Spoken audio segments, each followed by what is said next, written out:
there was a ranking of the top 10 basketball players of all time put out by ESPN, put out by SportsCenter, and guess what? Not all of them have championship rings.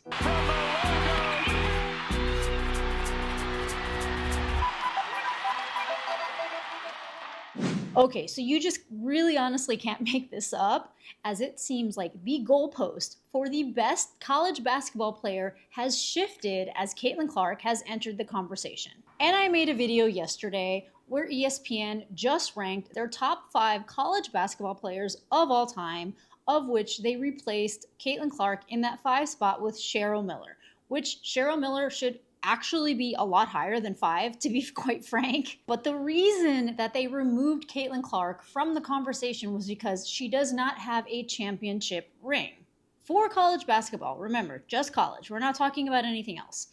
And I have made a video yesterday talking about how I think it's pretty ridiculous that they created the standard for how good a player is based on what the accomplishments a team does. And while, yes, it is probably the most important thing to win a championship because you do want to work together with your team to accomplish something so great, the idea that it has to be the measure of your individual success, I think is really discounting what an individual player can do, potentially put on a different team. But I digress because I just found a 4-year-old video from SportsCenter/ESPN, where they did rank the top 10 college basketball players of all time. 6 of them are men, 4 of them are women, and get this, 3 of the men did not have any sort of championship ring whatsoever. So let's just go over this list that they made. Let's do it. Want to start with Maya Moore? Ooh, Maya's at number 10. Ranks in the top 10 of... Okay, Maya Moore. Let's skip ahead a little bit. Number 9, Ralph Sampson. Only thing preventing Ralph from being higher up is a lack of a national title.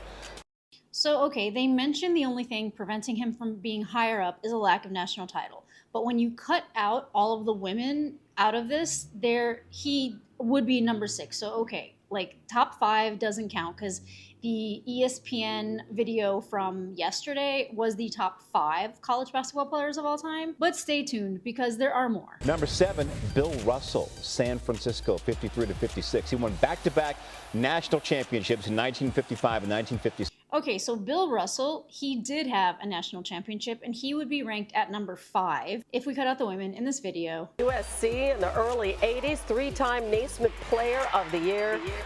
There's Cheryl Miller there. She would be at number 3 if we just put all the women in. Again, not a number 5. Number 5 on our top 10 college basketball players of all time, Oscar Robertson. Averaged just under 34 points a game over his career, 3rd highest in D1 history. D1's leading scorer in each of his 3 seasons. He played average over 15 rebounds a game for his career, amassed 79 career double-doubles. Okay, so this guy, no national championship.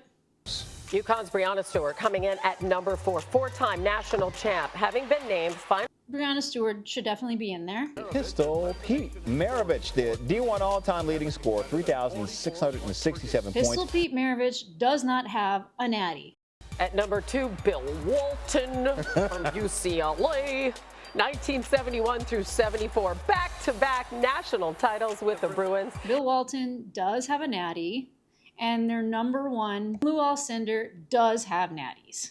But, you know, I don't know what the difference is between then and now and why it has to be. Actually, every single woman that they mention in here also has natties, but it just seems, I'm not here rah feminist anything, but I feel like the idea of showing Caitlin Clark more praise than other people is something that is very hard for the mainstream media and a lot of other people that are not fans of Caitlin Clark to do.